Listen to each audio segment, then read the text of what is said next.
Bonjour à tous et à toutes, bienvenue dans ce nouvel épisode du Maître Psychédélique. Dans cette vidéo, une deuxième d'une série de 4, je vous parle des pouvoirs psychiques dans le contexte des psychédéliques. Donc puisque ça vous intéresse, demeurez à l'écoute.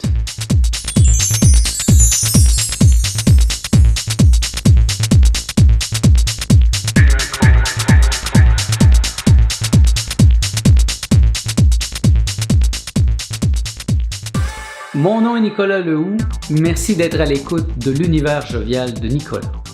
Dans toutes les vidéos que je mets sur ma chaîne YouTube, je vous propose un programme pour un nouvel univers. Car une nouvelle ère nécessite une pensée nouvelle. Ma sensibilité s'est aiguisée à un point tel où j'en suis moi-même surpris parfois. Cette lucidité me foudroie par moments. Je capte des signaux télépathiques, des pensées, j'entends des voix. Les psychédéliques ont d'abord attiré mon attention sur ce phénomène. Et maintenant, je ne peux plus m'en détourner, car cela me rend la réalité intelligible, me guide et m'inspire. Je suis à l'écoute. Mes antennes sont déployées en permanence. Lorsque quelqu'un me parle télépathiquement, je le note et m'interroge sur le sens et la portée de cette information. Je ne suis jamais seul. Je suis connecté irrémédiablement à ceux qui m'aiment et qui pensent à moi. Je les ressens et les observe même dans l'invisible.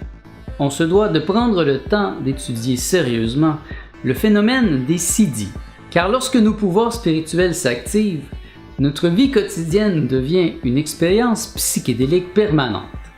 Les rêves se mélangent à l'état de veille et vice-versa. Cela est sain en fait. Mais n'allez surtout pas dire ça aux gens ordinaires, car ils vous croiront fou. Le danger ne réside donc pas dans le fait d'activer ses pouvoirs, mais bien dans le fait de commencer à percevoir la réalité d'une manière radicalement différente de celle de la majorité. Il faut voir la terreur dans leurs yeux lorsqu'une expérience qu'ils ne peuvent comprendre se produit en notre présence, pour comprendre à quel point les humains aujourd'hui vivent dans l'obscurité. Ils sont souvent prêts à tuer pour ne pas en être délivrés. Ceux qui foncent tête baissée dans la toile d'araignée de la psychiatrie s'en remettent rarement, car une fois pris au piège par les institutions psychiatriques, il est bien difficile de s'en évader. Mon œuvre me tient solidement ancrée ici et maintenant. Je ne la perds jamais de vue. Mes pouvoirs, si puissants soient-ils, doivent toujours m'aider à m'y consacrer sans compromis et à rendre mes visions bénéfiques pour la communauté. Les siddhis doivent rimer avec lucidité et éthique. Sinon, on risque d'y laisser notre santé mentale ou de devenir une calamité. Si bien qu'avant de se lancer à corps perdu dans l'exploration de sa psyché, autant par le yoga que par les psychédéliques, le psychonaute devrait chercher à garder solidement ses pieds sur la terre ferme. L'expérience psychédélique activant radicalement les siddhis, cela peut être très perturbant si l'on n'est pas bien guidé par un professeur qui a vécu ce type d'expérience ou si l'on ne possède pas la sagesse. Le LSD semble suspendre les circuits conditionnés et impressionnés du cerveau qui contrôlent normalement perception, émotion, pensée, permettant un flot, un océan, d'informations nouvelles d'entrée. Un des pouvoirs étonnants dont j'ai parlé plus tôt dans ce chapitre est l'intropathie, ou ce que Timothy Leary appelait s'imprimer avec une autre personne, morte ou vivante.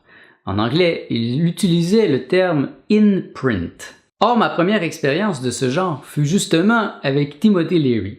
J'en retirai un profond enseignement. Comme un acteur se prenant au jeu, je deviens cet autre. Je sens la réalité par lui, je pense par lui. Ce type d'expérience est notamment d'une grande richesse, si on sait y manœuvrer avec sagesse. Je fis une expérience psychédélique similaire avec ma compagne. Nous étions couchés l'un près de l'autre et j'eus soudain l'idée de mettre mon front sur le sien. Je fus aspiré en elle par l'endroit où se situe le troisième œil. Soudain, par un effet de bascule spontanée, nous communiâmes. Je devins elle tout en gardant ma personnalité. Ce qui est en fait une situation paradoxale. Elle laissa en moi une empreinte holographique revivifiante, car notre qualité de réception télépathique était très claire. Par exemple, lorsque je mangeais un melon, elle en ressentit la saveur comme si elle le mangeait elle-même. Nous avions donc chacun accès à la mémoire, à la personnalité et aux sensations de l'autre. Nous venions d'activer le nous, notre mental de couple. Nous nous sommes alors imbriqués parfaitement, devenant un méta-être, alliant intelligence et génie, masculinité et féminité. Nous avons réussi cette prouesse et nous l'avons rendue bénéfique grâce à notre confiance mutuelle.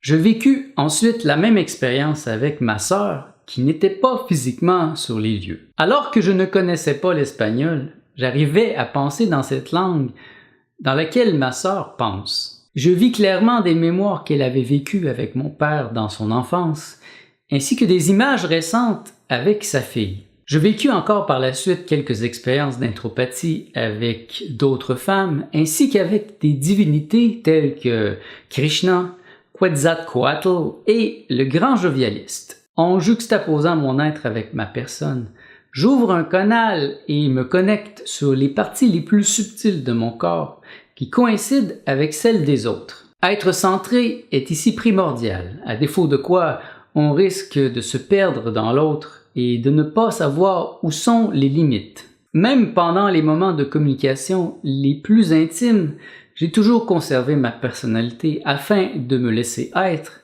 pour permettre à l'expérience de se déplier harmonieusement. Puisque je ne m'identifie plus à ma personne, je n'ai pas peur de rester prisonnier dans le corps de l'autre.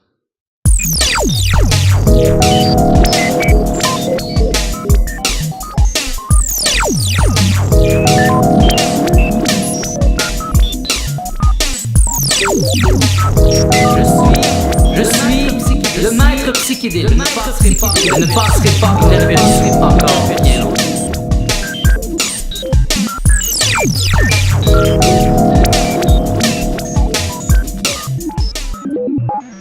Mon nom est Nicolas Lehoux, merci d'avoir été à l'écoute de ce nouvel épisode du Maître psychédélique.